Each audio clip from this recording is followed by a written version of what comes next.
In this chapter, we'll consider how technology transforms the social order and different aspects of social organization and how social change takes place.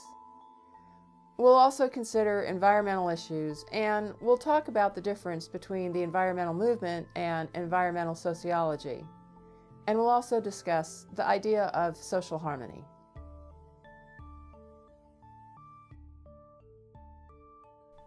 Sociologists view social organization as the result of 4 distinct social revolutions, each one of which was dependent upon the development of specific technologies. The lowest level of technological advancement was by the hunter-gatherer peoples, using only very rudimentary technologies such as hunting spears, fire, and clothing. The first major social revolution allowed hunting and gathering societies to develop into horticultural and pastoral societies, which allowed them to domesticate animals for food and to plant crops. Once humans developed horticultural and pastoral technologies, they no longer had to be nomadic, and they could gather material surpluses, such as food or other goods, and reside in more permanent villages. The plow brought about the second social revolution, from which agricultural societies emerged.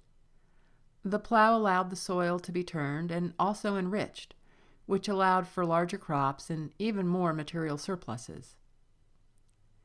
The third social revolution, prompted by the invention of the steam engine, ushered in the Industrial Revolution. Material surpluses grew even larger as steam was harnessed to make goods and to transport goods and people by rail and sea. Now we're in the midst of the fourth social revolution, stimulated by the invention of the microchip. We think of this as post-industrial revolution and the age of information and technology.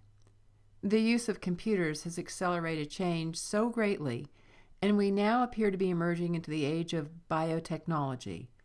Now that we've mapped the human genome system, we may be pushing us into yet another new type of society, one that's based on biotechnology.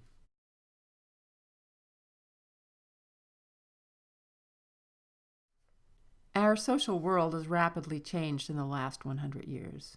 From a society that's based on Gemeinschaft, one where our social world was built upon reciprocal relationships and obligations, and where friendships, kinship, social status were all dependent upon these relationships.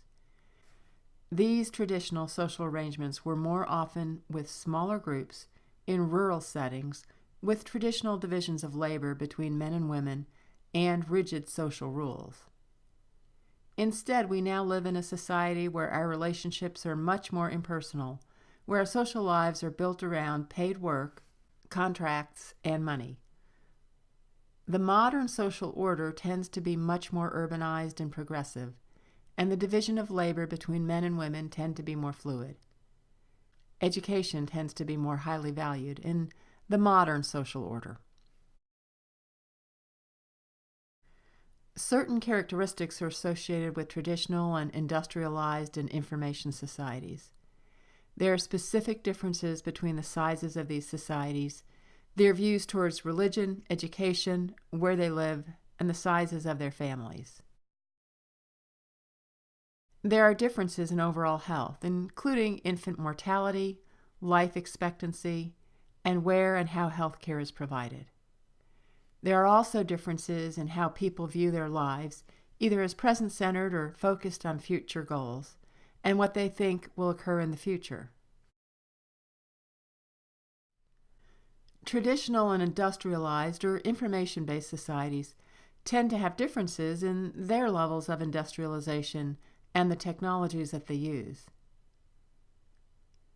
There is little division of labor or specialization in traditional societies, which is in contrast to the great deal of specialization that takes place in industrialized and information societies.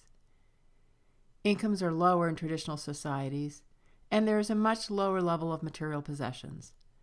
Traditional societies tend to be based on extended family relationships and supports, and have a higher respect for the elderly.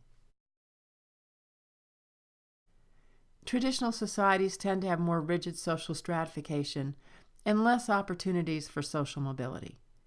People tend to have more ascribed status, and there is less gender inequality. Traditional societies have more stringent views of morality, less tolerance of differences, and the social control tends to be more informal.